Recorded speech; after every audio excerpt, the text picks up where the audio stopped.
Our story begins centuries ago, when our land was known for its shimmering wealth. The Portuguese, the Dutch, the British, they all came, drawn by the promise of gold. But beyond the riches, our land was home to powerful kingdoms. The Ashanti Empire, the Fante Confederacy, the Gar people, each with its own culture, language and traditions.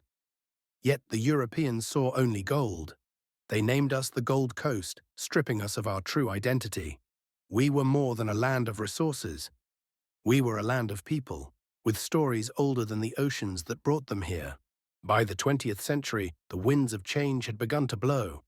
The world had seen two great wars, and Africans had fought in them, proving their strength and courage. But why should we fight for the British while still living under their rule? A new generation of leaders arose, men and women who dreamed of a free Gold Coast. J.B. Dankwa, George Padmore, William Ofori Atta, and many more.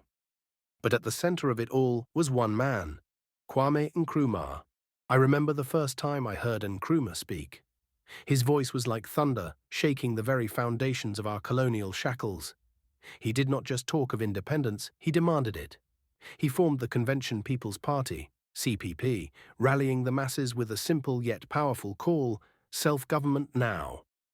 Not tomorrow, not in a decade, but now. His message spread like wildfire. The British saw him as a threat. They arrested him, thinking they could silence him, but even behind bars, his words were louder than ever. The fight for freedom was not easy. The British resisted. They tried to divide us. But we stood firm. Protests erupted across the country. The people chanted Nkrumah's name. The pressure was too much. Then, in 1956, the British finally agreed. A new nation would be born, but what would we call it? The name Gold Coast was a relic of colonialism. It was time to return to our roots. Scholars, historians, and leaders debated for months, and then a name emerged from our past: Ghana. Ghana, the land of kings.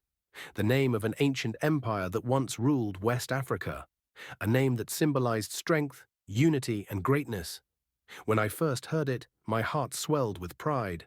Ghana, not the name of a colony, but of a free people. March 6, 1957.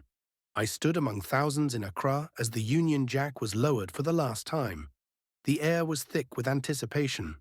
Then, at the stroke of midnight, our new flag was raised, red for the blood of those who fought, gold for our riches, green for our land, and a black star for the hope of Africa. Nkrumah stood before us, his voice echoing through the night. At long last, the battle has ended.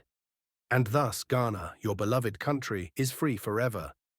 Tears filled my eyes. We were no longer the Gold Coast. We were Ghana. I walked home that night, feeling the weight of history on my shoulders. Ghana was born, but our journey had only begun. Even today, the spirit of that night lives on. It lives in the streets of Accra, in the voices of our people, in the dreams of every Ghanaian. This is our story. This is how we became Ghana. Thank you for watching. Don't forget to subscribe, like and share for videos like this every day.